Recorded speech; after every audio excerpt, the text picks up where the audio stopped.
All right, good morning, Illuvium community. How are we doing? Welcome back to another stream here. My name's Silent, and today we have another awesome little stream here ahead of us as we are going to take part in what is going to be a fun little experiment. Don't want to take this too seriously, but we can at least kind of get our minds and our brains kind of thinking in the right direction in regards to the Illuvium Risk2Earn game, kind of being coded as of right now as the Illuvium Deathmatch. And what I'm curious about is what kind of Illuvials would end up being the best in such a game mode. Because we're used to Arena, for example, where there's always some sort of team-based environment. You have other Illuvials working together in order to win these battles. But in a deathmatch kind of style, or in this Battle Royale style, it's every Illuvial for themselves. So which Illuvial could actually hold their own and possibly shine in that kind of environment? That is going to be the goal for today's stream. We're going to take a look at that. I have a tier list ready to make with everybody here. Gladly have all of your input on it as well. Heck, it may even skew some of my decision making if I think, or if I don't think of something and you's got it. By all means, let's take that into account as to where we end up placing said Illuvial. But that is going to be the main thing for today. If we do happen to go by pretty quickly, I am down to open up Illuvium and play a couple of arena rounds. But the main thing, of course, is going to be this Illuvium deathmatch way too early tier list. And I say especially way too early because technically we don't even necessarily know how the game works. My mindset towards it is that we're going to judge these Illuvials specifically off of what we know from Illuvium Arena. So their Omega abilities, do they have some sort of inherent buff with what kind of class they are, and their attack speed, that kind of stuff. So the basic stats kind of there. Which of course, the game could react and play much differently. But just based off of what we know now and what we can kind of guess based off of what we know from Arena, we'll make the decisions from there. Should be a fun time. Looking forward to this one. I imagine we'll probably see some of the similar offenders in terms of from Arena over into the deathmatch. But at the same time, I haven't necessarily made a Illuvial specific tier list. Probably not since like patch 1.12, so it's been a little while. So either way, looking forward to tackling that. Of course, this is only one of 3 streams that are happening this week. If I quickly reference my schedule here for the week, of course, we're doing a wait too early tier list today. But of course, this week in Illuvium's coming back on Wednesday, of course, as well. Going over the community news, take a look at the markets, and see what kind of Illuvials are popping off. How is the Illuvium Zero plots looking? Is there any sort of announcements in regards to an Illuvium MMO playtest? Or is there some sort of announcement in regards to maybe something new for the arena itself? If it happens, I'll definitely talk about it there on Wednesday. But if not, that's a-okay. We'll still keep going anyway. Then on Friday, it should be fun as well. Of course, someone who's done a ton of castings. Of course, I've been doing commentary and like esports style broadcasts since StarCraft 2 came out over a decade ago. And I thankfully have been able to kind of take some of that expertise and some of that experience and bring it to Illuvium by casting the Illuvium Pro League, for example. But I missed that. My outlet for casting Illuvium, they're both kind of gone. I have no Illuvium Pro League right now, and Dreamers Esports is on hiatus or completely shut down. So my chances of actually casting tournament-style Illuvium Arena or esports-style Illuvium Arena is kind of hard to come by. But I still want to practice it, so I'm going to be doing it on your ranked games on Friday. Going to be the attempt there if all goes well. And we're going to keep trying to keep this kind of schedule going with the Monday, Wednesday, Friday. Of course, personally, I do have to be careful as well. Of course, I am a father of 2 boys, and I do need to also make sure that they're doing okay, and I have to make sure that I can actually provide for them. Of course, I do this basically for fun. I would love for this to eventually be something I could do much more often, but as it stands right now, I'm definitely enjoying myself, but I do have to be careful if certain things come up and throw a wrench into things. I'll have to definitely take care of that first and foremost. But at the end of the day, I'm still having fun here, and as often as I can, I'll make sure I'm still streaming and making content here with Illuvium and the Illuvium community, because y'all have been so welcoming and so nice to me, even though I am anything but a crypto guy. Now, how about that tier list? Just about got it situated here.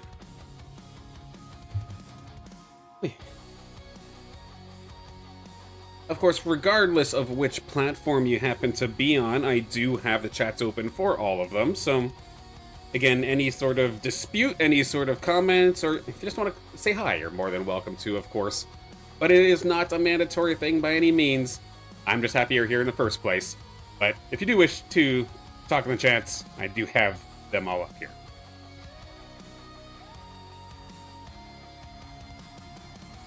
Excuse me.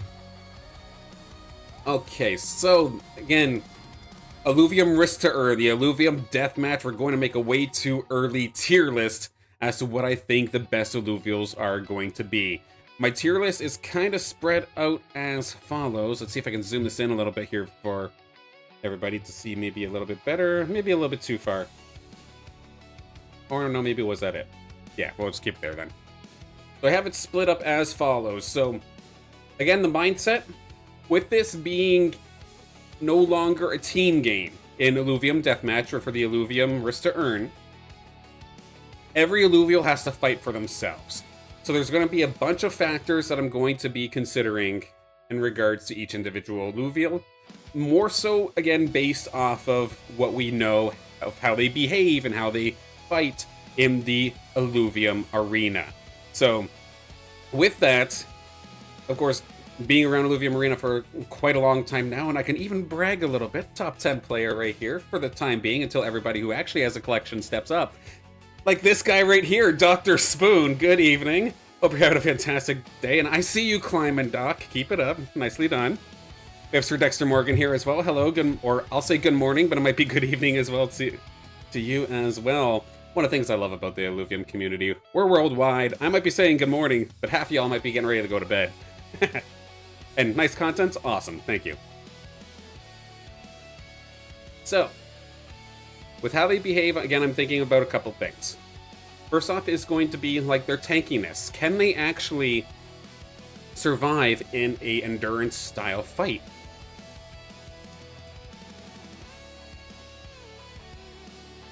Like, can they actually take a hit? Because there are going to be a bunch of Illuvials here that are ranged, that are naturally, at least in the arena, going to be protected by teammates. They don't have that luxury anymore.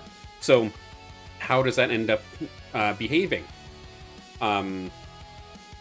Again, like how they are in a 1 versus 1 fight. How does their Omega affect their ability to fight? Do they have a good Omega that can keep them in the fight, or is it more team oriented and doesn't really do anything in a battle royale kind of style? Which again, of course, this is based off of everything we know off of Arena. And this is, of course, way too early. These Illuvials might behave differently in this new game, but of course we don't know that. I'm just going off of what we do know. Third, sustain. Can they actually, like, heal? Because from the document that we saw, you do heal basically 10% on every elimination. But for a lot of Illuvials, I feel like that's not going to be enough. So, do they have a way that they can keep themselves going? And then lastly, what happens when they get swarmed? We could always judge a one-on-one. But there's the... Excuse me.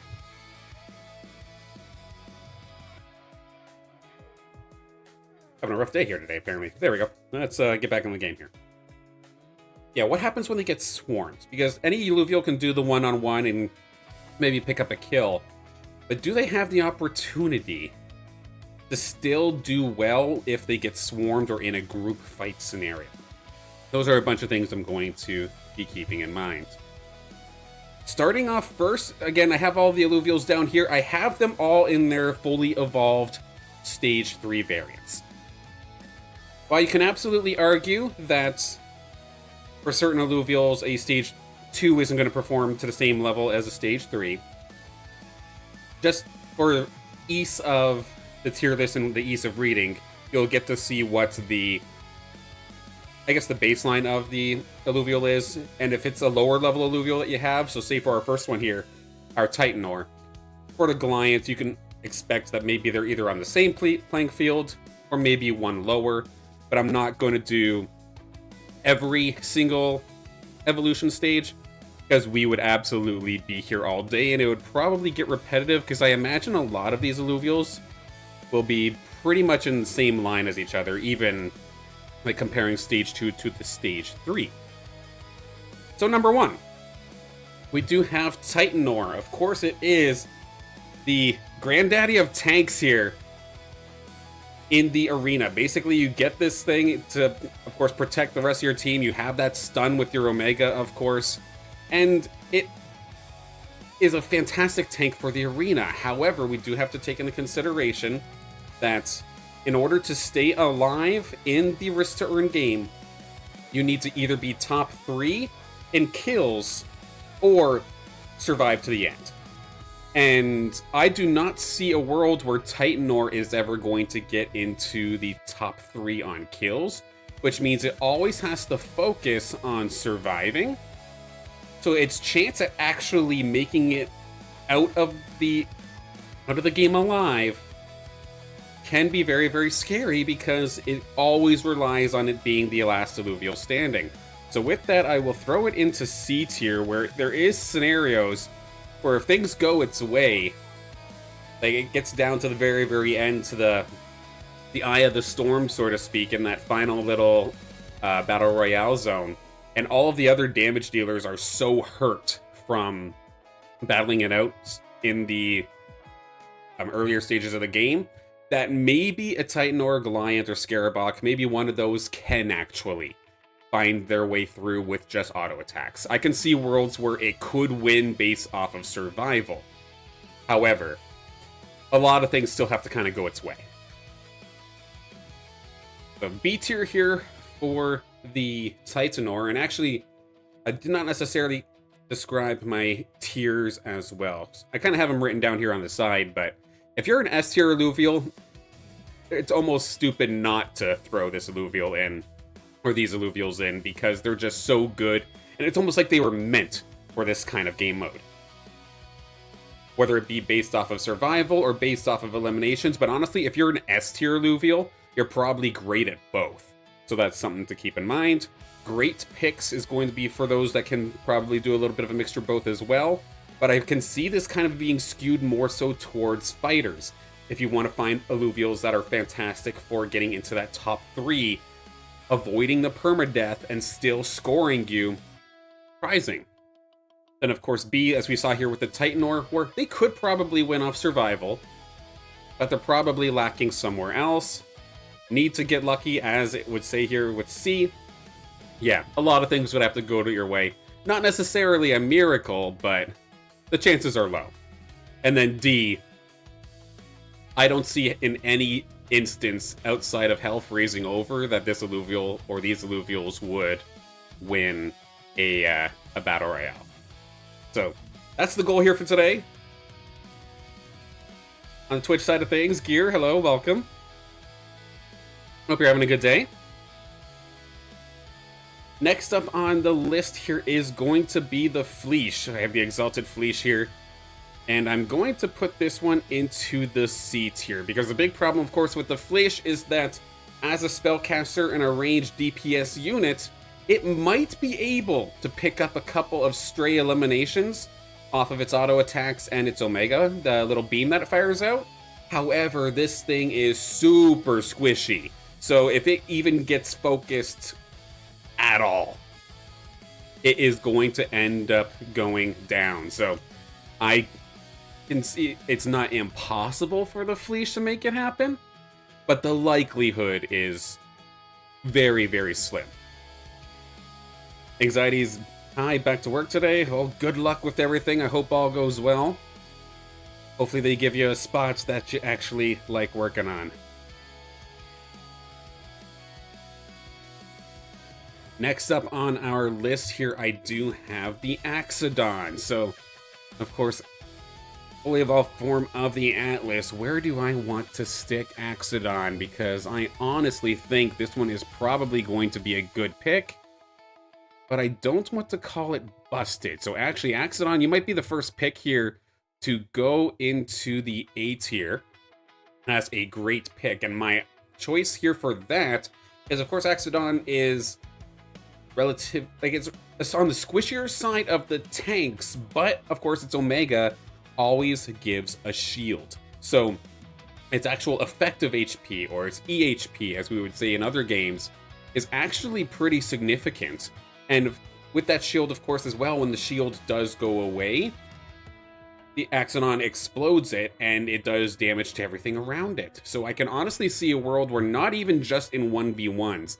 In fact, the shields might be able to carry a 1v1 by itself, but even if Axodon does get swarmed on, it does have a way to kind of fight against everybody and hold its own a little bit. It might not come out completely unscathed, but constantly having that shield popping over and over and over again is going to keep it around. And if it, in an instance where maybe it is getting swarmed, if it manages to take out a weakling and then heal up by like 10%, okay, it's right back into the fight, pop another shield and keep going. I think the sustain of the Axodon lets it be a great survivor, but it's also in a decent enough spot where it might pick up stray elimination. So honestly, Axodon, I'm going to put you up into A. And especially, another thing as well, I don't know how the extra affinities are going to work in this game, of course, but if Axodon actually gets access to Tsunami, and it gets even more AoE damage, that could potentially keep it at the very, very tip-top of A, if not bleed it into S. So it's something I'm going to definitely keep an eye on, but for now, we will have it as an A-tier Illuvium for the Risk2Earn game.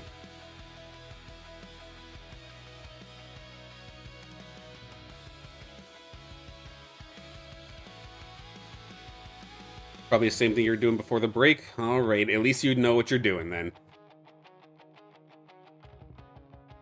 Alright, next one up here, we're going to have ourselves another tier 0. And we're looking at our poor dear Atipo. This is going to be the first one that I put into D for absolutely no chance of ever winning a game here.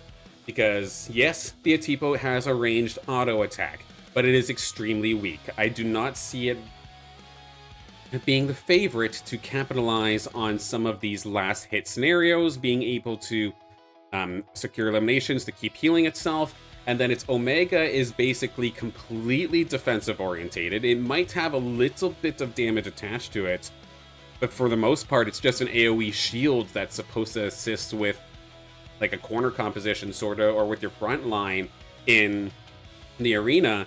And that is not very offensively orientated at all. The Atipo is absolutely going to get run over in a one-on-one. It's going to get run over in a group setting. It is highly unlikely that it's ever going to survive past the first couple minutes, in my opinion. Regardless of which Atipo you have, I do not see a world where the Atipo ends up being a good Illuvium in the Risk2Earn game. Back up to a couple of tier 5s. We've got a couple of them, or 2 of them back to back, and then another one in a second. So we're going to get through the tier 5s pretty quickly here. And we were just kind of talking down on the Atipo for it being more of a supportive Illuvium, and I mean the Adorius is one of the best, if not the best support Illuvium in the game. However, I don't think it's going to have the same fate. Tico Prico, hello, good morning. Hope you're having a great day. The Adorius, let's see. Oddly enough, I am very, very torn between A or S.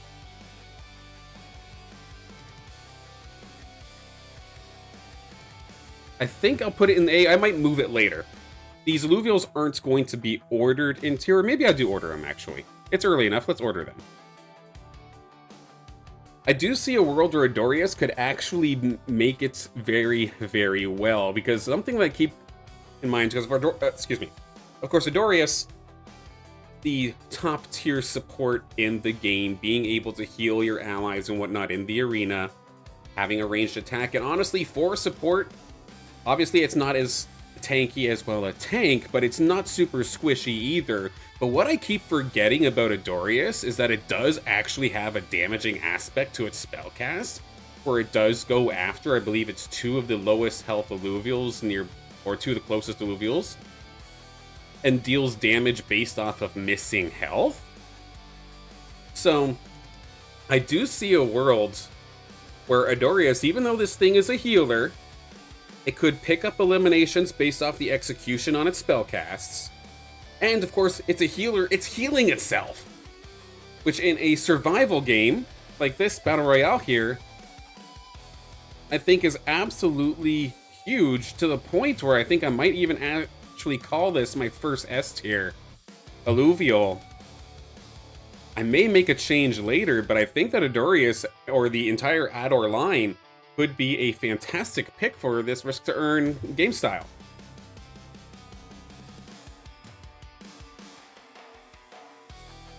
In regards to where's the info about the Risk2Earn game, in the Discord, there is in the feedback section, there is a document basing the design concept of how the Risk2Earn game is done. I also did a video, I think it was last week, or I did a stream last week where I kind of went through everything on the docket, and we watched it or read it together. But in regards to the actual Illuvial performance, there's nothing along those lines. And as of right now, based off the videos that we've seen in the Illuvium Discord, we basically just see them auto-attacking. So that's as far as we really get there.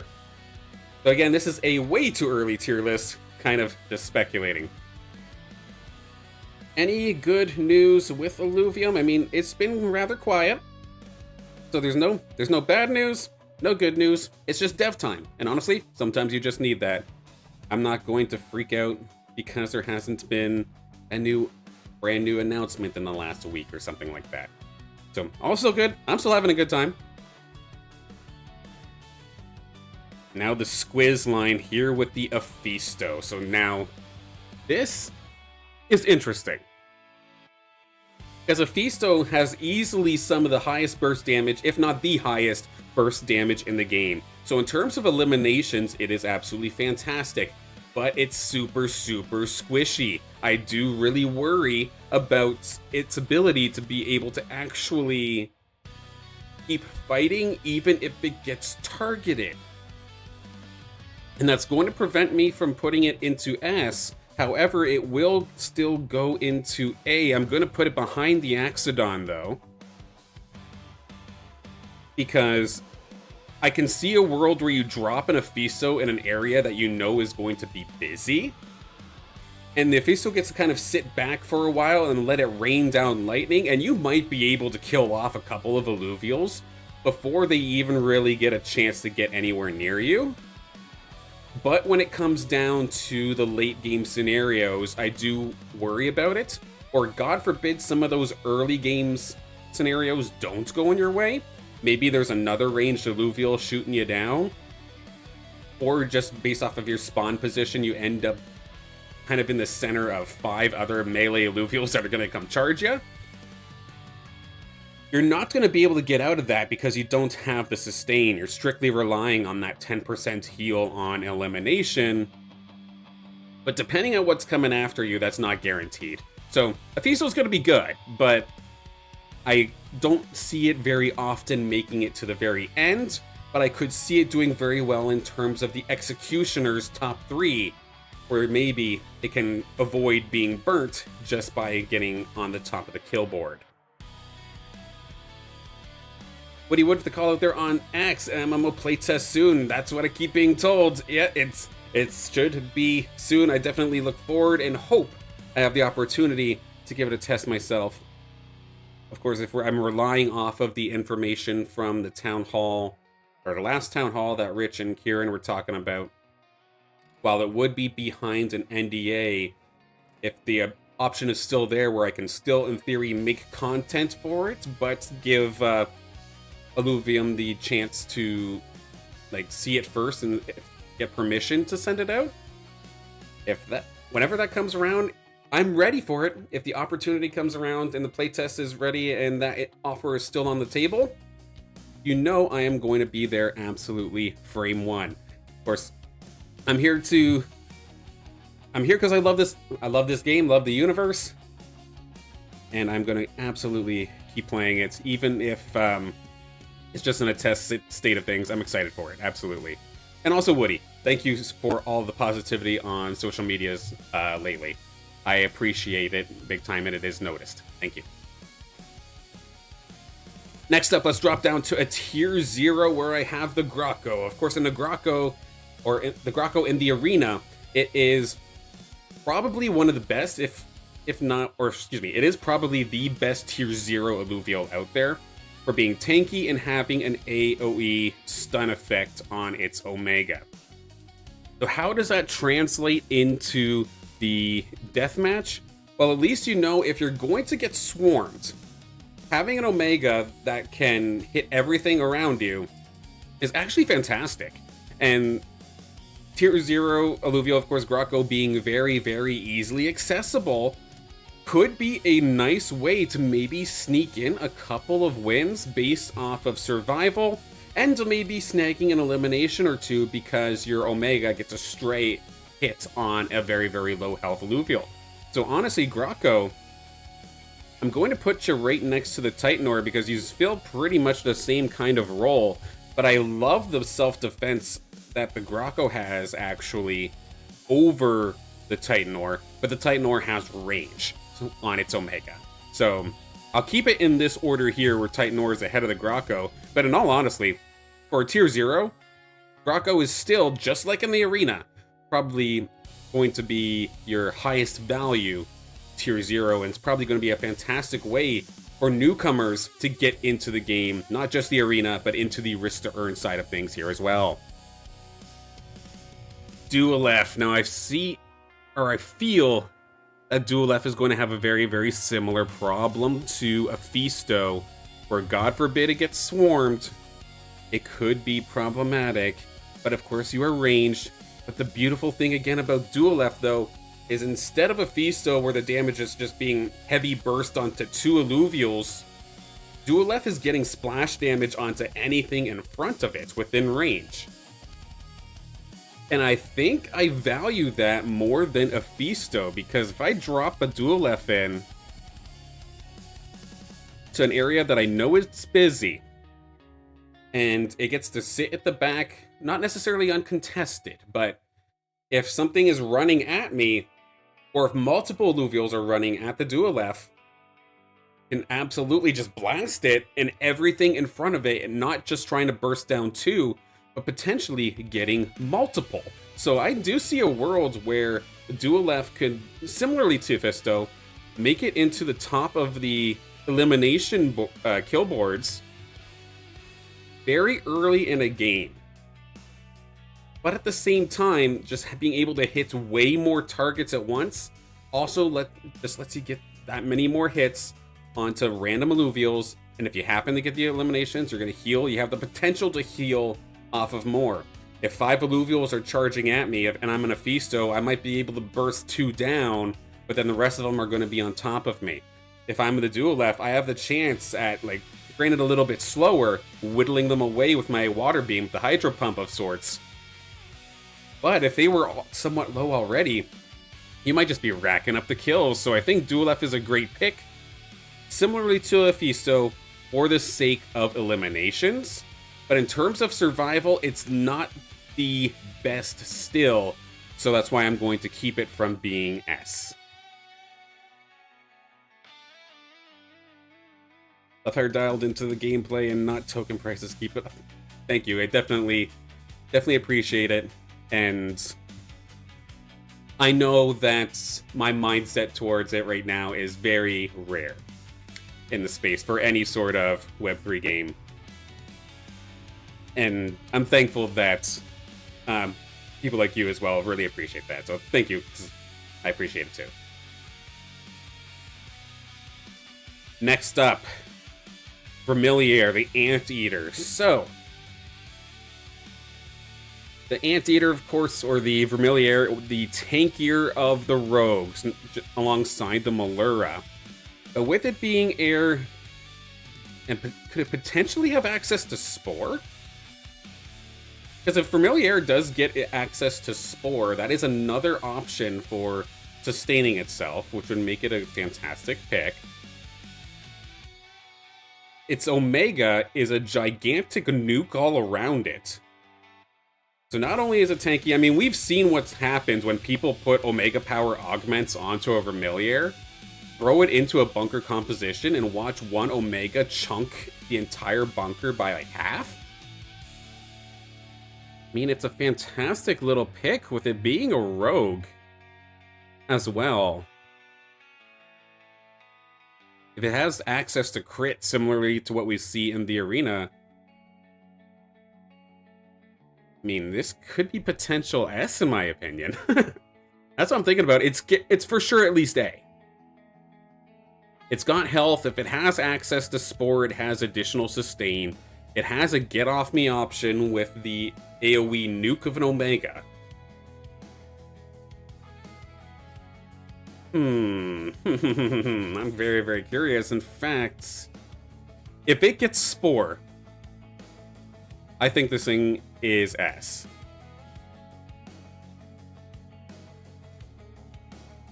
If it does not, I think it's A. I'll keep it an S for now. We might change it up later, but I do think if it has the Spore effect of being able to heal, that it's actually an S tier, 100%. How do you feel about the real bonuses, by the way?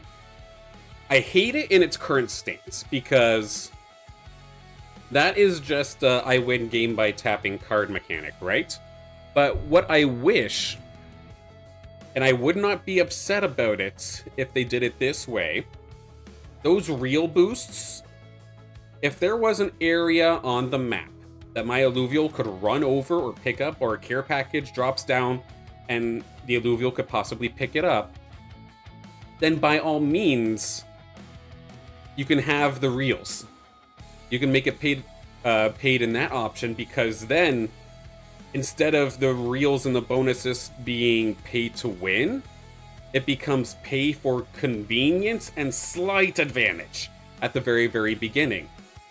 But for a low spender or a free-to-play player, they can strategize and say, like, okay, if a care package is going to come on down here, I can place my Illuvial here, and they'll have a chance to go run at the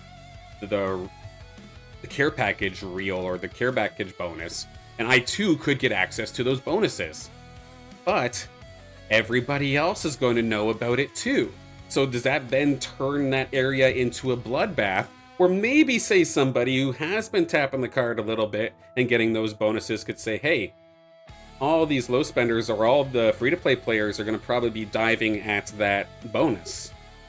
This would be a great spot to put a Duelef or something like that, right? So it's allowing for strategy to happen and not just tap, tap, tap, okay, I win now, because nobody likes that. Nobody has fun with that. So that's my thought on the reels. In its current state, I don't like it, but I do feel like there could be a place for it if done properly. Next up here, we have Sepphoris, one of our tier 1s. Now, Sepphoris is really, really interesting because as a spellcaster, normally you're pretty squishy. However, Sepphoris is anything but. If it is able to keep the damage reduction it gets while it's winding up and taking its shot, it can probably pick up a surprising amount of eliminations, even if it's being swarmed. Because if I recall correctly, I believe Sepphoris hits 3 of its closest targets. So it's doing big nuke damage to things that are close to it. But even better, if it's just a one-on-one, it still shoots out 3 missiles, but now all of those missiles are going to converge onto one target, just like it is in the arena. So the Sepphoris could literally pop some units. However, I imagine this thing is going to be very, very slow. This is going to be some of the first times that I have to actually kind of start thinking about, is it going to be able to outpace the ring? The actual Battle Royale, the bubble. And there is still worlds where it is going to get completely swarmed down and destroyed. It's tanky for a Scion, but I mean, Scions aren't very tanky. So it's not setting the bar very, very high. I do see a world, though, where it can maybe do decently in terms of getting on the elimination board. Like, maybe this is your budget version of a Dual F trying to camp out maybe a cornucopia of sorts where the boosts are, or getting to a busy spot and being able to pick up some eliminations. But I do worry about its move speed, and I do still worry about its excuse me. Still worry about it being able to actually sustain and make it through the bubble itself. So while the rest of these tier 5 alluvials are up into the A side or better, the tier 1, the budget option for Scion, I do think is going to be at least a B. It's not bad. There could very well be instances where it could survive. There very well could be instances where it just had such a good early game that it gets on the top 3 in the leaderboard and it doesn't get burned. But the likelihood, I feel like, is probably a little bit less compared to a Dual F or an Aphisto, for example.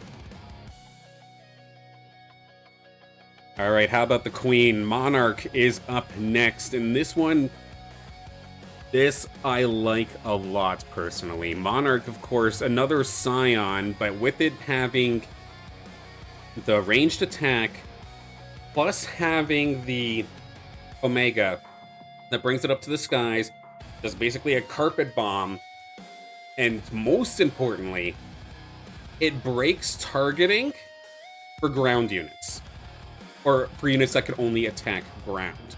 So in an instance where it is being swarmed on, it can pop up, leave the path of fire, probably doing damage to everything that was hitting it, then making all of those alluvials fight each other because it became untargetable by ground attacks, but they're fighting each other on top of the fire, while the Monarch gets to run away and then start shooting back at them later.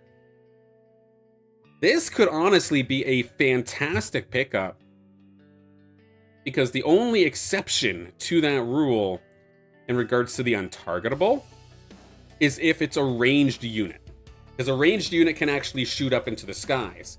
But a majority of your rogues, and a majority of the cast, I'd argue, would not actually be able to keep targeting Monarch as it's doing its aerial flight. With that, Monarch, I think, is going to be S tier. Because it has the damage, it has untargetable.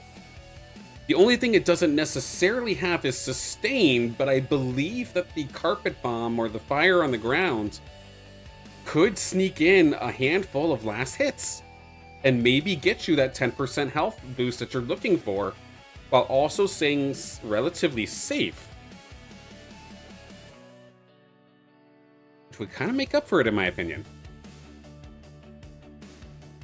And I don't know how they would put Inferno style into this game, because Inferno in the arena is an arena-wide ticking time bomb of sorts, or ticking just burn damage. I'm curious if maybe they can implement that onto the auto attack, or do they even bother with it at all? But if there is a bonus for Inferno, it's just another benefit here for the Monarch. Either way, it's going to be S. I'm going to put the Adorius above it still, because the Adorius can do a much more consistent job of healing itself. But Monarch is still absolutely fantastic. Lotto. Of course, the tanky Komodo Dragon. Its Omega, of course, being able to give that puff of smoke around it that does do a subtle little bit of burn damage, chips away at you, while also blinding everything in sight. It doesn't make you go untargetable, but it does at least stop the auto attacks from hitting you ever so slightly.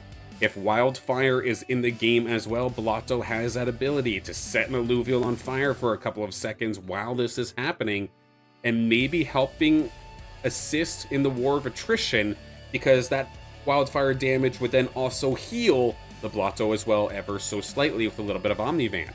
So with that, I think that this one is probably going to be an A pick, but probably the best of A so far.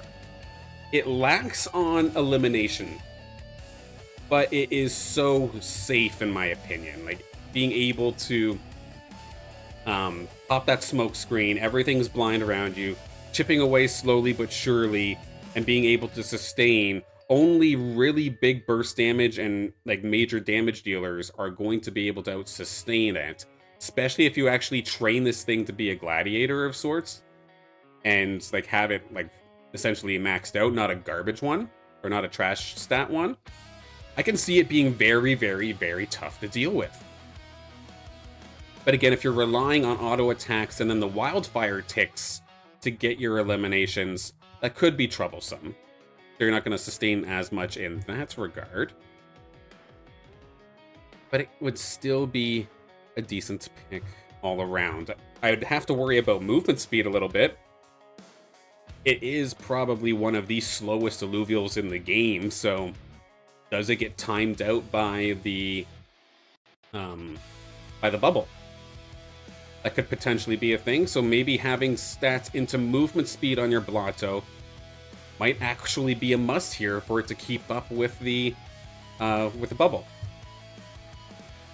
But even without, I feel like it has a very, very good chance of surviving and maybe picking up an elimination here and there. And just, again, having the blinds to keep you relatively safe in swarm scenarios. Definitely popping it up there. I see a couple of my Lynxes showing up here in the next little bit. So let's see. Lynxes, of course, being... Well, we got the Arcane one first. So even though the Arcane Lynx is a Scion, it is still probably way tankier than average. All of the Lynxes tend to be. Not to mention the fact that the Arcane Lynx has that big old AoE cone of sorts that can absolutely chunk very, very similarly, if not chunk harder than the Dualef. This is a weird spot, because if I were to go just off of the same justifications as Dualef, I imagine that the Lynx would then be an A pick here as well. Not to mention that I think the Arcane Lynx would have a little bit of a better time given its wider area of effect for picking up eliminations and being much tankier. Oddly enough, while we might hate on it a little bit in the Illuvium arena for being kind of mediocre, it could very well, potentially, be a great pick. I could be biased as hell though, because you know I love my Lynxes. But this is my tier list, and it's way too early to begin with. Of course it's going to be Rog. Mammoth. Alright. Mammoth is an interesting one because while it is super, super tanky, it does not necessarily have that most upfront damage. Its Omega can chunk. Having an AoE stun is definitely nice, but the slim chances here of actually getting last hits with the Mammoth, I don't know, it can be argued. Because yeah, if it works similarly to how it does in the arena, it'd be throwing this thing over into a big old group of Illuvials, and as a bit of a get-off-me option as well, and doing a big chunk of damage, but there's a long wind-up there. The Mammoth doesn't really get to spit that out very often. So it's just auto-attacking and being kind of tanky. So I do like Mammoth. I think it could very well find some strays. But I'm going to put it into B, where it could absolutely survive. And there very well could be instances where it does manage to make it to the end. But I hardly ever see this thing being a kill leader of sorts. Next up for the Virtuous links. I have the Virtuous Floor links here as the icon. This is for any of the Empath fully evolved linkses. This one I'm going to put into needing to get lucky, but a little better than the Fleesh. So with the Virtuous links, it does have an okay auto attack. It is relatively tanky, and heck, it can even sustain itself. But a lot of its damage requires you to charge at it. And in a best case scenario, it's all just one-on-ones and whatnot. The links can out-sustain majority of one-on-ones, I imagine. However, if it turns into a ranged versus range battle, the links only having its sustain and its auto attack, I feel like will underperform with majority of our other range combatants here. So if they're going up against a bunch of melee, though, where the AoE on the floor could actually start doing some damage to things that are close to it, it might be okay in that regard. But in a ranged battle, it gets absolutely cooked. So I imagine, at least personally, that it'll end up here in the C tier. If I was generous, maybe bump it up to B, but I think the Virtuous links will end up in C. In a very, very similar nature, we do have the App-On, where instead of it being AoE healing, it just does an AoE stun for a little bit of burst damage. I think that this one might very well go into no chance, into D tier. I do not see a world where the App-On actually ends up being the last one standing, relying strictly on its auto attacks, and even if it does get the damage amplification from using its stun, its auto attacks don't hit that hard. And sure, it does have a little bit of a get off me option where any alluvials that are charging at it, it will get stunned. Heck, there is even the potential. There is the potential, of course, where if there is multiple alluvials charging at the App-On, it fires off its stun, and maybe the App-On gets lucky, and they actually start attacking each other instead of the App-On. But a lot of things have to go its way. I think I'm going to make a slight change. I'm not going to call it no chance, but holy smokes, do you need some things to go into your favor to actually perform. Does not have the damage, does not have the sustain, and I do not see it surviving often, but at least it can somewhat cause some confusion in the form of crowd control. So in a perfect case scenario where you get lucky, maybe you can find a victory with an App-On. But that'd have to be few and far between. Phosphorus. Oh dear God, we got the big bird. So now, this would be an expensive one if you wanted to try and throw this into the Risk2Earn. Tier 5 fully evolved Phosphorus. It's an absolute legend in the arena, and it's not going to be any different here in Risk2Earn or the Illuvium Deathmatch. It is absolutely going into a high slot. I just got to figure out exactly where. Because while it does not have any innate sustain, what it does not have in sustain, it has with damage, especially its Omega, being able to shoot and pierce through multiple enemies, being able to pick up stray eliminations, getting that extra heal, being relatively tanky as well for a fighter, being stupid fast as well, easily the fastest alluvial in the game if I recall correctly. So it could find these positions. It's going to always be in combat, but it also is probably going to be an absolute menace in terms of, to use a Fortnite term, third-partying people. Being able to find two alluvials that are already in combat, just come up and clean them up and take your heal, take your boosts or whatever and call it a day. Phosphorus. I think that you might actually be S tier. Are you the best of the S, though? Gotta be careful how I say that. Are you better than Adorius? I don't know.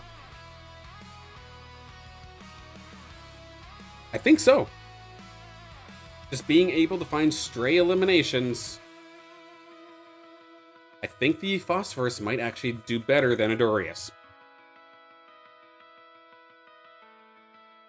Of course, if anybody has any comments or wants to dispute anything, you're more than welcome also to let me know in the comment section later on after the fact, or here in the chat, of course, as of right now. Did you get how targeting will work in Proposal? Is it all one-on-one until the end? Or, well, ganging up. Ganging up will be in play, because based off of some of the videos that I saw in the Discord and the document itself, it sounds like it's just a matter of, like, up to, say, 100 alluvials being in an arena, and the targeting, it just targets, like, the first thing within its attack range. So if the thing that a phosphorus, say, for example, comes in and it targets a Doka that happens to be fighting another Doka, it'll still gang up on that one. So with ganging up being in play, it's definitely something to thinking about, especially for phosphorus in particular, having that piercing being able to hit multiple units. That's so valuable. Now the geyser line. If we think about the geyser in the arena, it does not move. It does not auto attack. It's a beefy boy. But all it has for defense and offense is its Omega.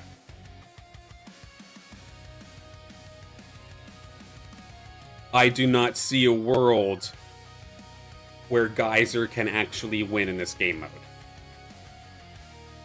Either nobody attacks it, or sorry, either it stays there, everybody gets to attack away at it. Yes, it'll fire out its healing rain and damage rain, but again, it's meant to be supportive. It's a small bit of damage and a small bit of healing that was meant, at least in the arena, to kind of keep everybody sustained as you kept on fighting. But as its own standalone alluvial, in a one-on-one versus an Atipo, I think that the Geyser will lose. And in the instance where nobody attacks the Geyser, if it does get the move, I can only imagine it's going to be so slow, like, to reference Pokemon, like Snorlax level of slow. So it's just gonna die to the bubble over and over and over again. I do not see any world in the current state of the game that a Geyser or any of its subsidiaries could actually make it into the top 3 for executions or be the last one standing. No chance. Next up, we do have the Caradulox, one of the more accessible tanks to get here, but it has a little bit of a problem. If we think of the arena, we think of its Omega. It doesn't have burst damage or anything along those lines. It gets a little bit of damage reduction, which is nice. It gets some thorns, which is nice, but it's a taunt. You get everything to attack you. If it currently stays that way, I think that Omega is writing its own death sentence.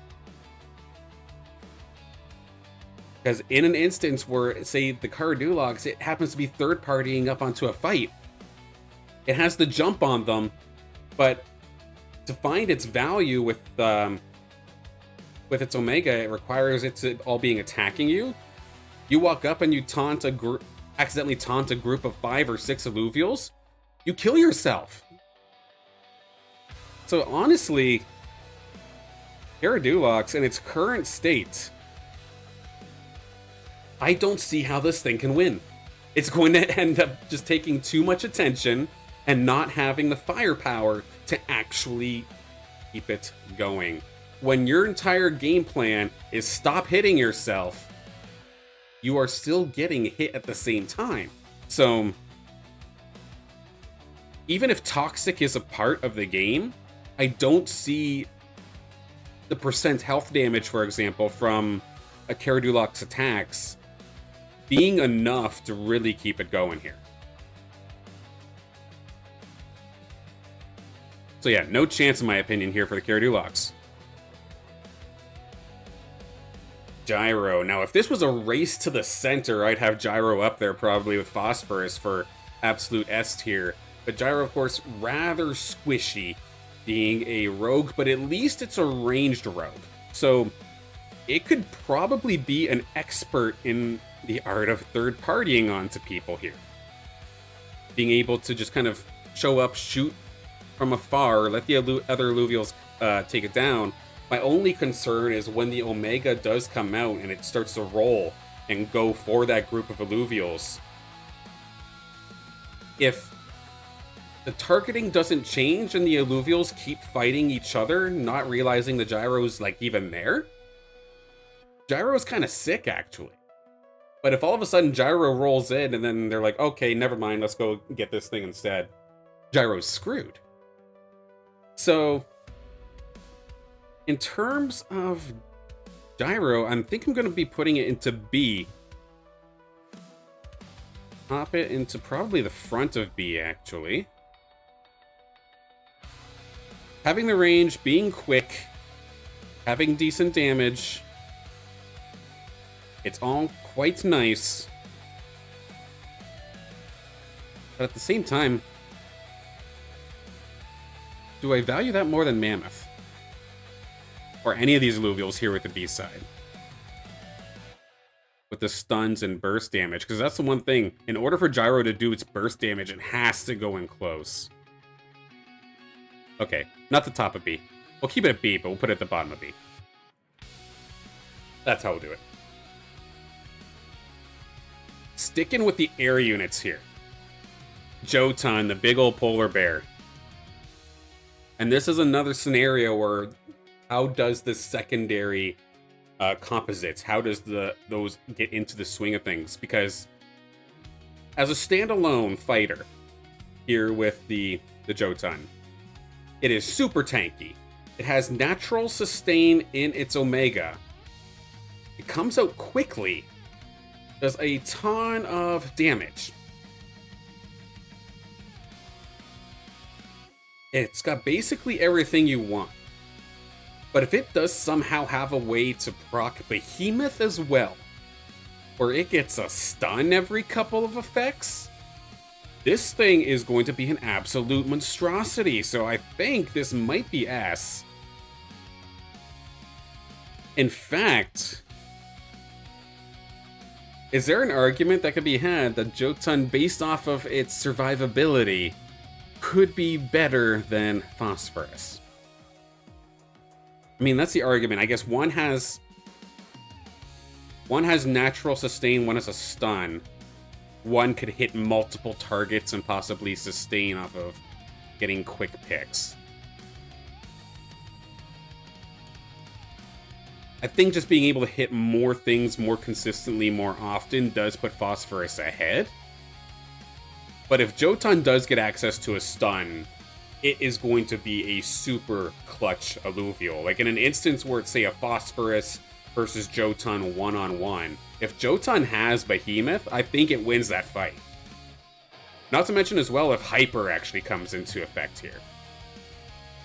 Because I think Jotun would, if I'm recalling the type chart correctly, Jotun would have the advantage there as well. Yeah, an absolute nasty Alluvial. I don't want to be going up against it either way. Alright, next up, we're getting kind of close to the end here, actually. Kind of cruising a little bit now. Let's take a look at our dear Exalted Grilla. One of the squishier Illuvials here in the game, but has plenty of damage. Its Omega is a nice single target nuke. And of course, it gets to drop the clone of itself that causes retargeting, basically. The Gorilla can escape for a little bit. The other Illuvials will attack the clone. And then, optimally, in a perfect world, let's say there's a world where the Exalted Gorilla got swarmed on. It pops its Omega, it chunks one of them pretty decently. If there's 2 or 3 Illuvials that were going after it, it starts to attack the clone. Then once it's done with the clone, either the other 3 start hitting each other, or maybe 2 of them start hitting each other and then the Gorilla gets a one-on-one. It's basically bettering the odds that it's going to get itself a fairer one-on-one fight. And of course, it can do that multiple times in a skirmish. It's not that squishy that it gets usually 1 chance. Usually it gets a chance at least 2. but it does not have any innate sustain. And it is still squishy compared to a lot of these Illuvials. But I do value being able to drop aggro and give yourself a much better fight while also having decent damage. So I think the Exalted Gorilla, I'm going to put right behind Axodon. Because what it lacks for in sustain, it can at least get relatively consistent untargetability. And like I was saying, decent enough damage while also being able to swing the fight into a little bit of a better stance for itself. So, Gorilla? Not the best, but for it being a tier 1 budget option Illuvial, it's a great pick. I have Kookaloo's here, but we're looking at the Kookaraf as well. Just happens to be the Kookaloo's picture here. I think it's the one Illuvial that I don't have the stage 3 picture for some reason. I'll definitely be sure to fix that later. But another tier 1 option here, it being an empath, but a relatively tankier empath with a little bit more attack range than average. That little bit of range where it doesn't necessarily have to be point blank with something could very well be enough range, enough of a range difference to make it so that the Kookaloos isn't the first thing targeted, but yet it's still going to be able to get into the fight. It's honestly probably a pretty good third-party Illuvial. Not to mention as well, it's Omega. How does focus work? Because in the arena, anything that's really close to Kookaloos when it uses its Omega and stuns up the other Illuvial, they kind of retarget, I believe, towards that Illuvial that's being stunned, and it takes increased damage. Could Kookaraf or Kookaloos or whatever be the ultimate troll, hops into a third party, stuns and puts a massive damage taken debuff onto an Illuvial, and gets a nice quick elimination, then it can turn it onto the other one and keep going? Kookaloos might actually be a hilarious troll. And I kind of love it, to be honest. And it's tanky enough. It has the shield built into its Omega as well, so it does have some pretty decent effective HP, EHP. Not necessarily a heal per se, unless it does have access to Enchanter. If it can somehow get access to Enchanter, it's well, I know it's not a huge heal, but it's something.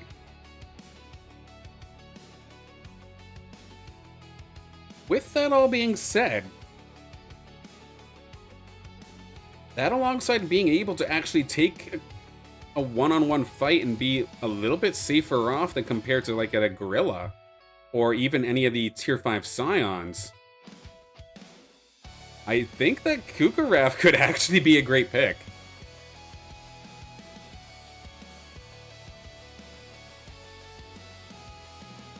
From the Kookaraf down to one of our tier 0s, let's take a look at the Doka. I have the Exalted Fire Doka here as an example, but this applies to all of them. I am going to put the Doka into Need to Get Lucky. Pretty much its entire kit is focused around auto attacks. It's always going to be the thing point blank with the opponent. It doesn't have that much burst damage attached to its Omega either. Yes, you do get the bonus attack speed, so in certain kind of clutch scenarios where you need some quick auto attacks to come on through to finish the job, like yes, Doka will be great there, but it's always going to essentially win the fights it's supposed to, but then lose everything else. It doesn't have that clutch factor, but at least it can fight heads up and get like some decent attack speed, maybe sustain itself off of eliminations if you're lucky. But I imagine Dokas will absolutely just be fodder for the majority of Illuvials. So for it to win, it'd have to get lucky. The Stoic Lynx. I have the Stoic Terra Lynx here for this instance. As if the Lynxes weren't tanky enough already, the actual Bulwark one is very, very good, and it has an effect very similar in nature to the Grocko, where it has the stun all around it, but it's way tankier and does a little bit more damage. So to keep it simple, because it's pretty much a little bit better version of Grocko, I'm just going to put it just a little bit better than Grocko. Just ahead of it, but not as good as Titanor. Again, I still think the ranged stun that the Titanor has and the higher resistances and health that the Titanor has is going to outvalue it compared to the Lynx or the Grocko. But still, they all kind of behave the same in that instance here. They could absolutely survive, they can hold their own, but they don't have that extra little bit of firepower that kind of helps secure those eliminations, but they could just survive the war of attrition. Riley. Let's see, Riley. Of course, you got to get up close and personal, and honestly, you are just basically a slightly better Doka, but even thinking about it, your Omega does very, very little. There is one world where I can see something really, really funny happening, though. For any of those people that do want to roll the wheel, and you get, I believe it's Bloodlust or something along those lines, where the lower HP you have, the faster and more attack damage you do. Riley's Omega does have it so that if it's at a low enough HP, its Omega, I think, stops becoming attack speed based, but then becomes like a little bit of a heal. And if you have that onto Riley, where it's getting the Bloodlust buff, where it's attacking super, super, super fast already, but it's sustaining, it might be one of those instances where it sits there at like a quarter HP forever, and just while it's swinging, it does not die, but as soon as it's not hitting anything, that's when it's vulnerable, and that's where it kind of gets shot down by a ranged Illuvium. So I'm going to put Riley top of Need to Get Lucky, because it's basically Doka, but it does have a little bit of extra cheese that you can apply, so to speak. Blazonite is going to be interesting. Very similar in nature in regards to the Omega, where firing off that tornado in front of you could hit multiple targets and be a fantastic way to secure some last hits. Your Wildfire as well, so you do get to proc, or potentially proc that, and start dealing a little bit of extra damage, a little bit of extra sustain. Being ranged, though, is quite nice. And it could, excuse me. While it doesn't necessarily have the range of a pure DPS dealer, it's still pretty good, especially for an empath. If it has any sort of access to empath stuff as well, it would then get a shield on top of that.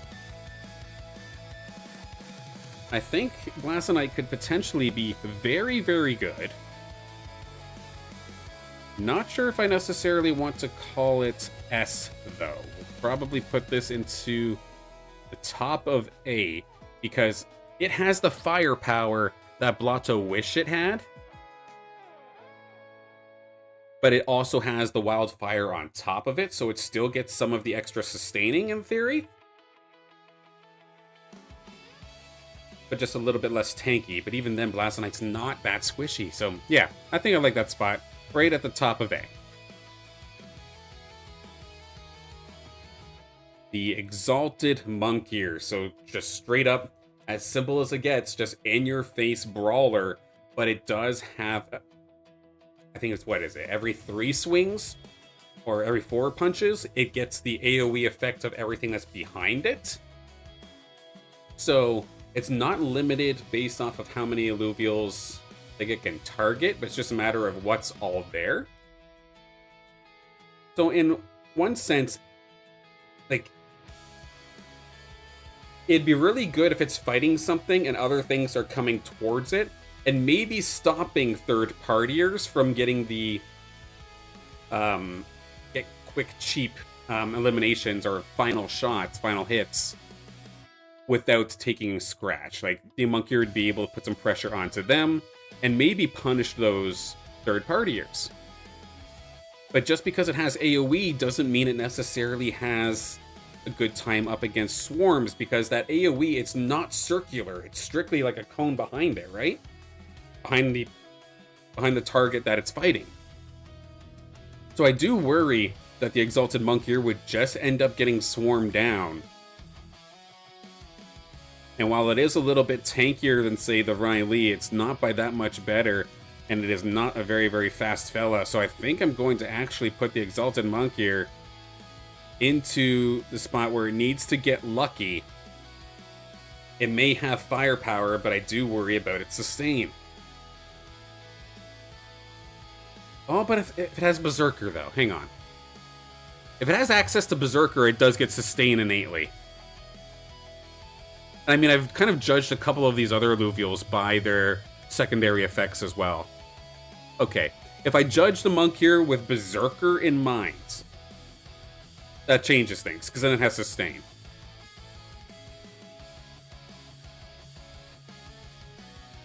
Yeah, that would pop it up big time, actually. That would pop it up big time. Just having sustain in fighting. You still get rocked if you're getting swarmed, but at least you're optimally swinging fast, getting your procs off with your Omega. That does not require energy. It's just every couple of punches. As long as you don't get stunned up, you can, in theory, just keep going. Yeah, I think I like that a little bit better. Scoriox. Of course, the snake is meant to be a ranged damage dealer. While it does also have some AoE damage to whatever it is shooting, it is a pretty small radius, and at the same time, the Scoriox is rather squishy. With all of that being said, I think it's probably a similar scenario to our other top tier Scions. Like, I can see start of the game and whatnot, especially in a very, say, high contested area, if there happens to be a boost somewhere or something along those lines, if that ends up being a thing. It can do a fantastic job of kind of whittling away these other Alluvials AoE style. But at the same time, since it's not burst damage, it's just kind of sustained damage, it still has a chance of having its last hits kind of taken away. Like, say, for the Dual F and the Octius, I know if those two are going to swing out, or even the Lynx, if that shot's coming out, that is going to be a major chunk of damage that could clean up some last hits. I cannot say the same, actually, about Scoriox. I'm going to bump Scoriox, actually, down to B, where it very well could still perform well. But it's very, very squishy, so it is scary, and it doesn't have that innate burst to secure last hits. And I can see it missing out on making the top 3 of the execution list, for example, if it does not have that burst. Chakondi is going to be interesting. As Fire does have Wildfire as well. Of course, definitely a fan of Wildfire, being able to just put on the burning, give a little bit of extra sustain, a little bit of extra damage as well.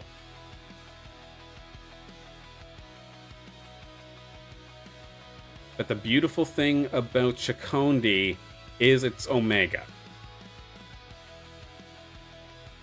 Because every single time it fires off its Omega, it takes a little bit to charge. It's not the fastest thing in the world to charge. But if you're getting hits, especially, if it charges up quickly and it uses its Omega to burst damage to one target, while also firing off the cloud of smoke to not only blind, but also make you untargetable. Now, that's a couple of extra seconds that you're buying between the untargetable and the blind in a one-on-one scenario. If you're getting swarmed, that untargetability is going to allow you to get those other Alluvials to start attacking each other, so then you come out of the untargetability in a little bit of an advantage state. You inevitably become the one third-partying what was originally your own fight. Granted, it's only the damage to one Alluvial, but I think I value that untargetability very, very much. If I put the Grilla up into A, or what I would argue is a weaker version of what Chakondi has, I think Chakondi I'm going to put it right behind Axodon, I think. Because being able to dip in and out of untargetability is going to make you an absolute menace on the battlefield. But you are not the tankiest. And being able to focus your Omega onto one Illuvial compared to like an AoE effect is going to keep it into A. Rip Lance. Oh, my dear Scorpion, your fellow toxic brethren of the Caradulox did not necessarily do very well, but how about this Berserker Scorpion? Has one of the fastest charging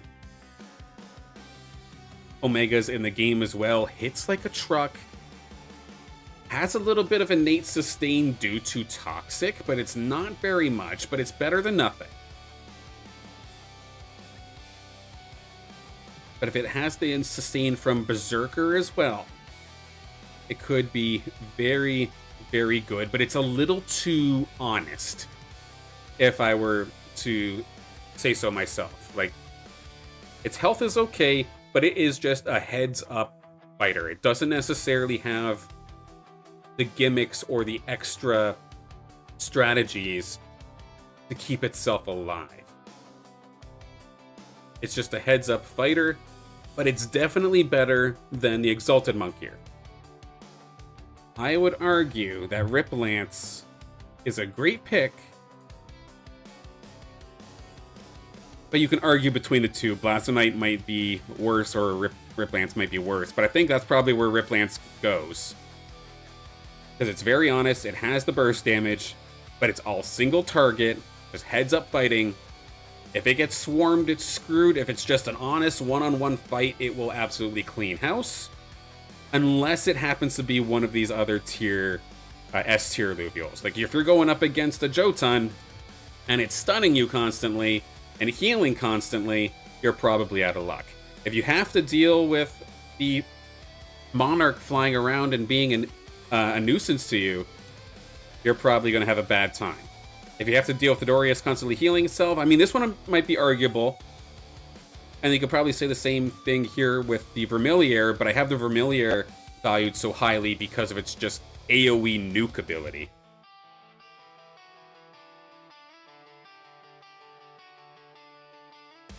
Looks like my favorite build of Phantom Spore Revenant is top tier. Honestly, as of right now, it definitely kind of looks like it, Fox.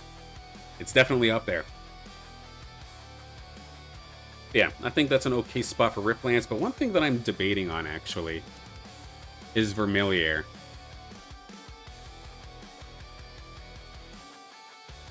I think I do this instead for Vermilier. Might have overvalued the nuke ever so slightly. Because outside of the nuke, it is just a tanky fellow with auto attacks. But it would be the spore portion of it that also makes an effect. I don't know. Either way, Vermilier is definitely up there. We have the Exalted Valente up next here. Tier 0, so very, very easy to get, which is quite nice. Free to play, of course. Being able to do that is quite nice. It's better than nothing. And if there's one thing that a Valente could do, is get a nice, quick, cheap single kill. And if things line up in its way where it's never swarmed, and it hits those silences and hits those Omegas at just the right moment, it has that innate burst that might be able to help get it onto that top 3 kill board. But it is so squishy, I never see this thing surviving ever. I think I will put the Valente ahead of Fleesh, but behind the Lynx. Because while the Lynx doesn't have the burst damage, it does make up for it with tankiness and sustain.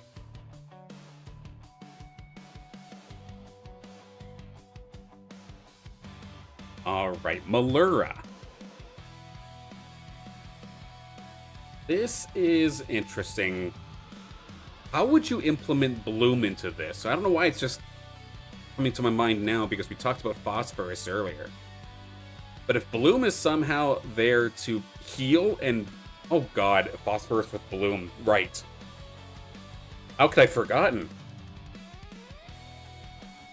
If Wildfire is in the game, I'd expect Bloom to be in the game as well. Same thing with Toxic and all that, so oh god. I was worried about Phosphorus not having any sort of sustain, but I completely forgot about Bloom. Okay, it's definitely in the right spot then. But in regards to Malura, it's meant to be one of the tankier rogues of the squad. Its Omega ability is the Charming Blender, where basically it dives into the ground, goes untargetable, but anything around it gets charmed, and then the Blender comes on through and just crushes everything all around it. This is a noob killer, if I ever seen one. All those people that might be just picking up a tier 0 just to throw something into the fight, Malura is going to feast on their demise, because it's going to get up and close to them, get the charm in there, and Blender, and let's be honest, it's tanky enough that it can easily do maybe 2-3 Omega casts if it was getting swarmed by 5 Illuvials, for example. The big issue with Malura is just going to be other crowd control, because that's when it starts to get hurt. If Bloom is in here where it's healing as well as gaining more Omega power as the fight goes on, again, we don't know exactly how the affinities are going to work in the game yet. It's still very, very early. But just thinking about it, Malura is going to be incredible in theory. It's tanky, it's got sustain, it's got AoE damage. The only thing that's a little bit awkward is the charm sometimes does make it where they force them to attack you. But if you have the sustain anyway, does it really matter? Malura, I think you've got it all. It's a little riskier compared to, say, a Monarch, for example. Because, yeah, any sort of stun or silence or any sort of crowd control, that's where the Malura gets in trouble. But if it's left on its own accord, it might have a fantastic time. Right, the Nimble Lynx. It's a rogue, but yet it's tanky, and it also has burst damage. The first thing that I'd compare it to, of course, is the Gyro, for example. The Gyro would have the advantage because of its ranged attack, but the Lynx basically has everything else. It has the health, it has a higher damage per second, if I do recall correctly. And of course, its Omega is a massive burst damage that could even, like, take a tank from half health. God forbid you have any sort of boost on that thing. So honestly, Lynx isn't too bad, but it is going to fall into the trap where if it gets swarmed, it's screwed. It has no sort of crowd control. It has no sort of invulnerabilities or untargetabilities. No get it out of jail free card. No get off me options. So it has to burst it down no matter what. But at least it actually has burst. I will take the Lynx, and I think I'll put it actually ahead of... Oh no, let's put it behind Mammoth. Because Mammoth can find some random kills by AoE due to its Omega. So we'll put the Lynx right there. It very well could survive. It's not a terrible pick. But, again, point blank, solo target, Alluvial, going to have a little bit of a harder time. Something that has a little bit of a better time, though, is an Alluvial that could be single target, but have a bit of extra range to keep it safe. Cue in the slashing. Of course, Death Pangu, one of our absolute top tiers from the arena, but it is a top tier because of its safety normally. We would have augments that would keep it safer. We would have attack damage or attack speed augments. We would have the phase breaker to keep it safe if it gets targeted in this team settings. You have probably Malura there with it, keeping it safe, but that's not going to be the case here in Deathmatch, right? Penguin has to actually fight for itself. So how does it do in that instance where it's squishier than Rip Lance. But it does maybe have a little bit of extra attack range, so maybe it can third party a little bit better compared to some of these other Illuvials because it has that range. It'd be very, very similar in nature to what I would see, say, the Kukuraf doing. Except Kukuraf actually has a stun, but again, what Slashin doesn't have in terms of a stun, it has in terms of just incredible damage. So while Penguin would be S in terms of the arena, it's falling into the trap where I think it's probably a little bit too honest. Which is painful for me to say, but in a Battle Royale scenario, you have single target damage. It's not necessarily burst damage either. You're not the squishiest thing in the world, but you're somewhat squishy. And you have no get out of jail free cards and no protection. It's a great pick, but it is not anywhere near the level of, say, Showtime. Got a couple more tankier fellas here this time. Let's see. My beloved Archelion. Where would I put you in this instance? In terms of Archelion, of course, it's meant to be an AoE healer into a corner composition. It can move. It's not like the Geyser where it doesn't really move at all. The AoE for healing yourself and allies is nice, but of course we're not talking about allies. This is just a solo experience. I think I'm going to take Archelion, my beloved turtle,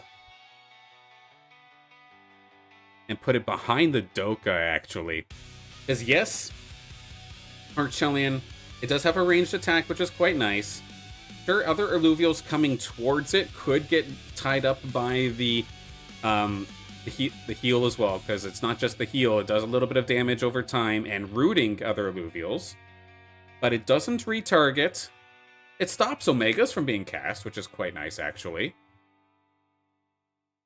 But I think maybe down by the Doka is a little bit... Here. Maybe we do something like this.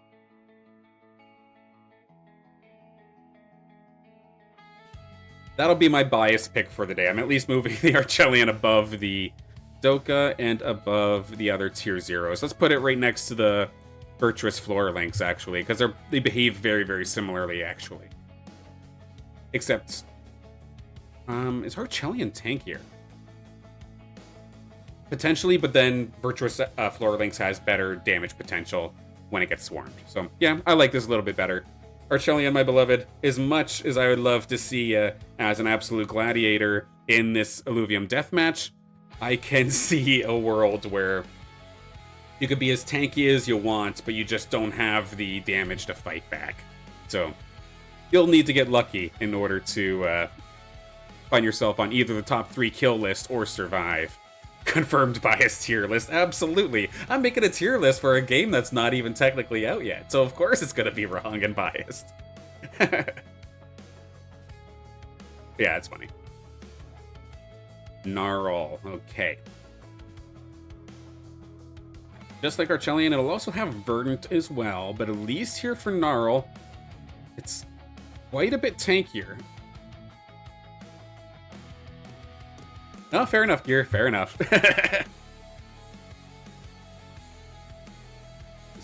Gnarl does have a little bit more health than the Archelion. If it has the ability to go get Colossus as well, it would have a lot more health than Archelion, while also having Verdant. So in terms of sustain, in terms of just surviving, it's already an absolute menace. Its Omega ability, being able to go ranged, is interesting, but how do you charge it from afar? You'd just have to get shot by ranged units, right? So, I mean, it's nice having a way to eventually combat the ranged units, but you're still very slow.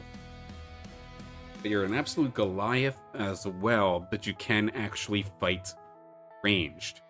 Or close, it doesn't have to be ranged.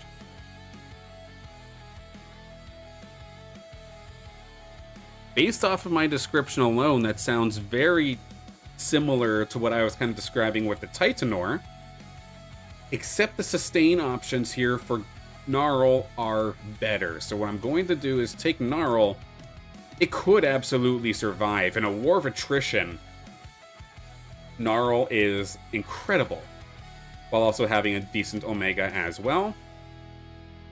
But I do not see this thing ever making it to a top of a kill board. And its slow movement speed could very well cause it problems when it comes to the bubble, in terms of the actual arena for the deathmatch itself. But it's not a terrible pick by any means. Final 6. The T-Ru line, TB showing up here, and this is one of those alluvials that, honestly, I don't see a world where it ever wins.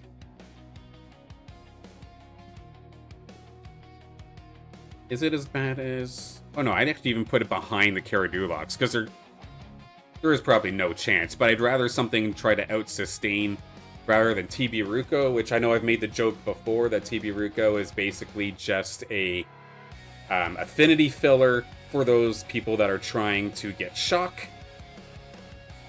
If somehow TB could have shock with it so it zaps nearby alluvials, then maybe I'd think about it, but even then, like, its Omega does basically nothing in a setting like this. Unless you go and have the Roo Cub also join you into the fight, where the adult TB goes in to fight while the child one or the cub shoots from afar. And then instead of buffing allies' attack speed, maybe you buff your own on Omega. But these are actually gameplay changes that I would need for TB for it to actually be somewhat viable in its current state. Unfortunately, TB is just kind of a meat shield. And a meat shield in a game with no team is just pointless. Next up, the Seer. Okay, this will be a fun one. Of course, another behemoth. So very, very similar in nature here to the Jotun. But of course, the Seer's Omega, the spin to win, being able to do damage to everything around it at a pretty decent rate, is actually pretty incredible. It doesn't sustain itself from its Omega, unlike the Jotun, but you do get damage reduction while spinning, if I recall correctly. The biggest thing that you'd have to worry about are random things like crowd control, where it actually stops your Seer from spinning. But in an upfront battle, where where the Seer is auto-attacking, it's stunning because it's behemoth. It gets swarmed, oh god, does not matter, start spinning. Start spinning on everything that's around you. And if you happen to pick up a couple last hits, you're healing as well, while having damage reduction. I think that is pretty incredible, but you are lacking burst. I'm still going to put this into S, but the very bottom of S, because it does not have any sort of untargetability or innate sustain. But having a stun, having massive AoE, and consistent AoE is definitely very, very nice. But you don't have that burst, like the Malura, for example, to kind of secure those finishing blows. Rampfire, probably the most popular alluvial in the game currently, and understandably so. Jump to the skies and nuke everything around you. But you're somewhat frail because you are a rogue.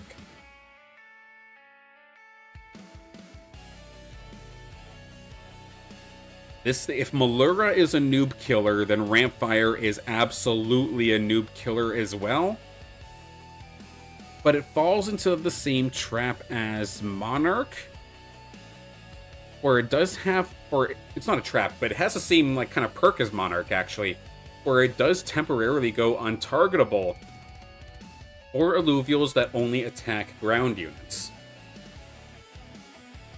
It could still get shot out of the sky, but it has that burst damage that is just absolutely phenomenal. And if there's anything that could sustain off of getting kills alone, it would probably be Rampfire, but again, it relies on you getting kills. But your chances are probably the best. I want to put Rampfire up there with Monarch somewhere. I'm just trying to think of in front or from our Monarch behind it. Because I do value the range that Monarch can provide. If Malura is the blender, Rampfire's kind of right there with it. I think something like this. I think I'm going to keep it like that, yeah, because Rampfire could come down, and yes, it does a big chunk of damage, but if it is a swarm scenario, it is going to get turned on eventually and bursted down. Meanwhile, with the Monarch, yes, they have their AoE with the Carpet Bomb, but they're also flying away. And then being able to shoot from afar, nearly guaranteeing that unless it was a ranged alluvial going after it, that it does stay untargetable and it ends up getting the jump onto those in that fight. So yeah, I think I like this. The Fennec Fox line, so Gazatep being shown here.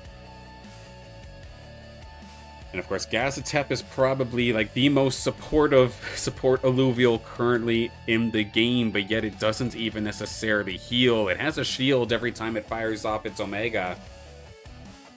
And with it being a Dust and Enchanter alluvial, in theory, it would heal itself a little bit every bit on cast, do a little bit of damage. And it does a little bit of damage with its Omega, of course, as well, but it's only doing a charm, which, given that this is a ranged alluvial here with the Gazatep, you're drawing them closer to you. I think you're actually getting yourself into a position where you can be third-partying onto another fight. You charm two alluvials, and then they actually start attacking you. I think it could be a very similar scenario, actually, to Caradulax, where its Omega actually kind of works against it. So with that, Gazatep, because you're ranged, I think that I'll put you ahead of Caradulax, but you'd be surviving, you'd have shields and whatnot. However, offensively, you have absolutely nothing, and then your Omega is going to get you into trouble. So yeah, I think D is honestly a fair spot here for the Gazatep. Two more to go here. We've got the Relentless Ember Lynx, or the Relentless Lynxes as a whole, the Fighter Lynxes. This one I'm not going to take too much time with because it is basically going to fall into the same kind of category as the Exalted Monk here. I'm just going to put it behind it because of its strict single target nature. The only thing I'm double or second guessing myself is what do I value more? Being able to hit more alluvials behind the target like a monk here, or have that innate healing in the Omega that the Relentless Lynx does have. But then I also have to consider that the monk here also has Berserker, which is kind of where it finds its additional damage and sustain from as well. So I think I'll keep it like that. I'd argue they're interchangeable, but monk here probably more often than not is going to be the better choice between the two. Last but not least, the Umber. It's tortured us throughout the entirety of the Illuvium Arena Pro League, or the IPL. I know as somebody who would go in and make clips for Illuvium over those tournament weekends, that I was getting bloody sick of seeing the runaway Umber every single match, it felt like, because it in a team scenario, 1v3, 1v4, 1v5, 1v6, I think we've seen as crazy as 1v8. The Umber was able to do in fantastic clutch scenarios. However, to give credit, you do have things like the drone augments where you get the tier 4 buff and get, I think it's attack damage and omnivamp. Then you can add attack damage and omnivamp on via alluvial augments, and you can really cater your entire team's build to hard focus the Umber and make it an unkillable monster. So how does that translate into Risk2Earn or into this Illuvium deathmatch?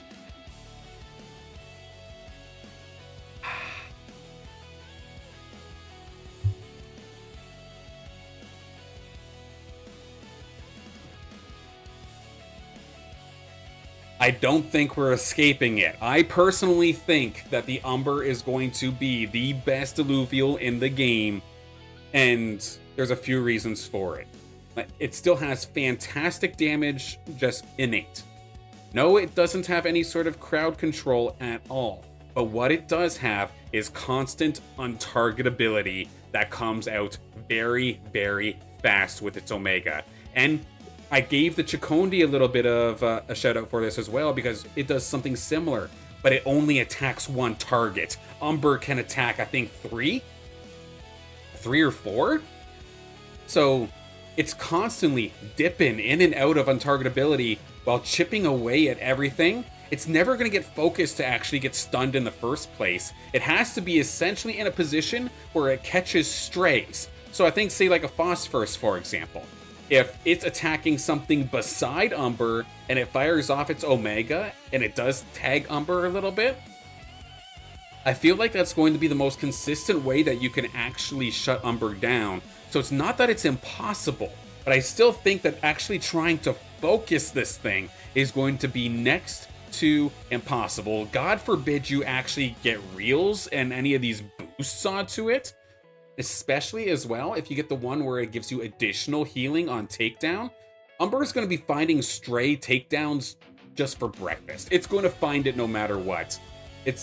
I imagine, depending on the range of its Omega, that there could be a separate fight, like a couple meters away, and the Umber will still manage to steal a kill in that round. I do not see a world where Umber is not good. And as Fox actually said, Fox Spirit, oh, different Fox. Hey, Fox Spirit.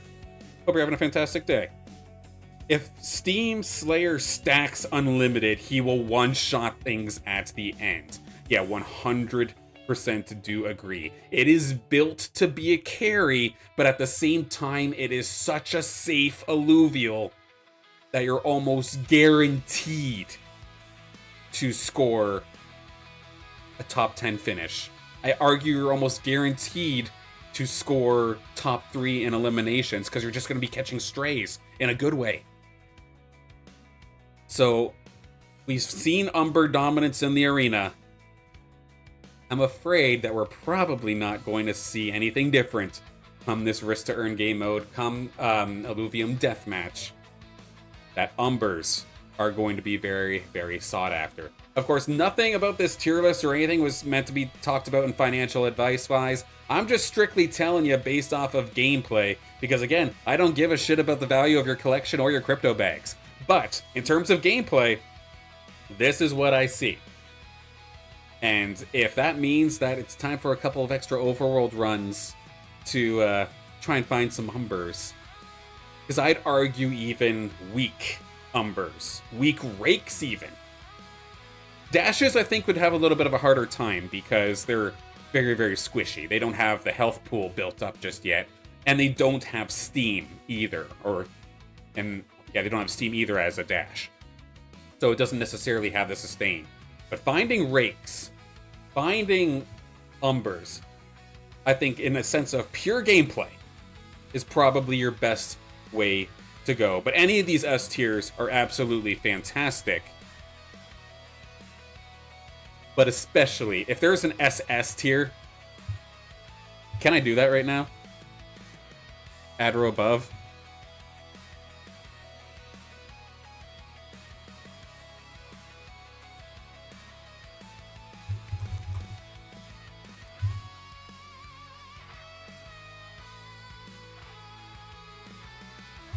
There. That's a little bit more appropriate.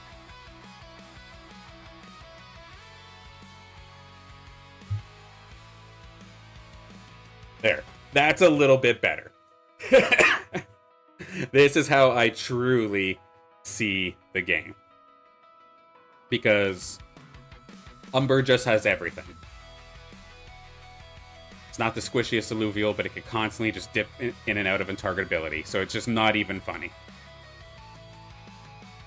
But yeah, this is my tier list. Of course, way too early. We don't even know necessarily how Illuvium Deathmatch or the rest of the game mode is actually going to work in terms of how the alluvials behave in it. But thinking about it in the sense of, like, Illuvium Arena, and just taking those skills and putting them into a Battle Royale kind of style, this is my tier list. Of course, nothing about this is meant to be any sort of financial advice, but just based off of the information that I see right here, or seen in the arena, this is how I feel like the alluvials will behave, and which ones you should probably look for. Because even if the game changes a little bit, again, we don't know exactly how it's going to work. But I am just imagine, based off of how these alluvials behave, that this is at least a decent representation of how alluvials would handle themselves in a soloist's environment, not a team-based environment. I would absolutely love to hear your take on the alluvials, where I put them. Do you think that I'm wrong? Did I miss something that could potentially bump somebody up or bump somebody down? By all means, be sure to let me know in the chat or in the comments as well, and we'll gladly continue the conversation. Again, this is still extremely early. The announcement of the Illuvium Deathmatch is still extremely early, but it does look like it could be potentially a lot of fun. I just hope every game doesn't end up being run over by Umbers, but we'll have to absolutely see it. If you're new to the channel and wish to essentially come hang out with me a little bit more often, I do stream every Monday, Wednesday, Friday at 10 a.m. my time, 3 p.m. UTC. So whether that's dropping a follow on Twitch or X or a subscription onto YouTube, I'm trying my damnedest here to keep up the entertainment side of things with gameplay, with Illuvium. Again, I have a little bit of a different mindset where I don't care about crypto in the slightest. I don't care about Web3. I just really enjoy the game, and I want to see it flourish, and I'm having a lot of fun still. As long as I'm still having fun, I'll still keep pushing as much as I possibly can. So I'd love to see you in chat. I'd love to have you hang out again sometime soon. But with that, that'll be it for now. We'll see you in the next video. And cut there for the bit. There we go. And you all get to see it live. But holy smokes, I'm going to have to trim a little bit. I did not expect this to take the whole 2 hours, but I guess there's a reason why I'm a commentator. I tend to yap and fill the air a little bit. Thank you, Gear. But I wonder, anybody here in the chat, is there anything that I've placed that you can see as outright being wrong? Would definitely love to know your opinions. For the most part, I feel like this is actually pretty decent. Yeah, Gear, I know you have no clue. You're good. But this was a fun little exercise. I enjoyed it.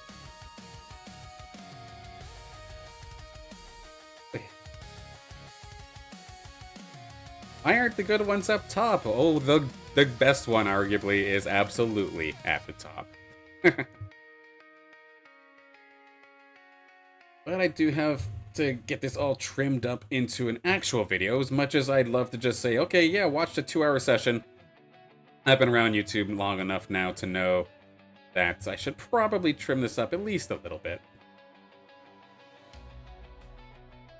Because I don't think people would sit around for... Well, maybe they would. But I can at least try to make it a little bit more condensed, so to speak. But we will be wrapping it up there. Of course, this isn't the only stream that I will be doing here this week. If I take a look at the schedule one more time. Of course, we have the way too early tier list today. But of course, on Wednesday, we will be doing This Week in Illuvium. If any sort of announcements happen to come on out where the playtest or something along the lines of with the arena, any sort of announcement actually comes out, and I'm talking specifically announcements though. I don't, or I have a rule of thumb where if it's not an official announcement, I don't talk about it. So some people are probably wondering, like, hey, why don't you look at leaks? Because if it's not announced and ready for me to play right now, I don't care, to be completely frank with you. So, like, there's all these pictures and little videos of gameplay kind of happening. To me, personally, it isn't for me. I don't cover it because anything could change. And I don't want to emphasize and get excited for something that could still potentially change in the future. So that's why even when on Discord, we do see sometimes like little mini teasers or comments that could, in theory, push the narrative in a certain direction. I just ignore those until there's an announcement. That's just the way that I handle things. So if there's one of those, we'll absolutely cover that.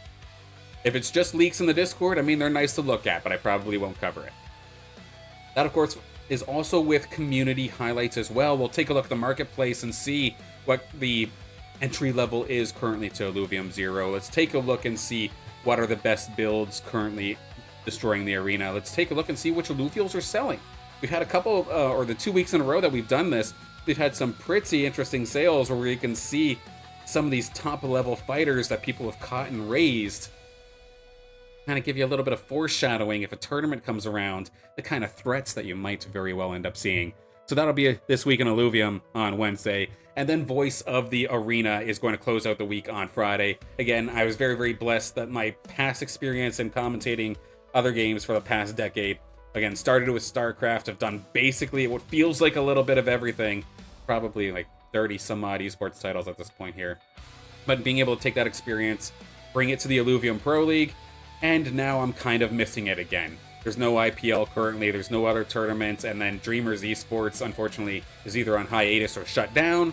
So there's no tournaments for me to cast, so I'm going to cast your ranked games as if it's an esports event. If there's anyone who wants to make sure that they're online queued up for ranked at that time, be sure to do so Friday for 3 UTC, and I will glaze your precious Illuvials and give them the shoutouts that they deserve. Here, you're calling me old. You don't remind me, mate. Oh, God. I'm getting there. Optimally, still a ways to go, though. One can hope. But with that being it, again, big thank you for everybody for tuning in. It was awesome seeing some new faces in the chat, but of course also fantastic to see our regulars coming on through. The fact that I can even call people regulars is an absolute blessing, and I'm so thankful that you're here and tuning in. Regardless of if you're chatting as well, I'm just happy you're here nonetheless. Being able to do this week after week and still have fun doing so is absolutely awesome. And definitely thank you very, very much. And oh gosh, I've even forgotten, because it was just last week that it happened, but I do actually have a referral code now in the Illuvium shop. If you happen to be fueling up for your own overworld adventure and you want to send me a thanks of sorts, if you throw code SILEN in the referral section of your profile, it will potentially give me a little bit of a kickback. So, not mandatory, of course, but if you wish to do so, I absolutely appreciate it. Thank you so much. But until then, we will have our stream on Wednesday. This week in Illuvium coming right up. It should be an exciting one once again. But in the meantime, it is time for me to call it a day. Time to play with the kiddo. The youngest one wants to play some basketball. So it's overdue. It's time to go do that. Thank you all for tuning in. I'll see you on the next one.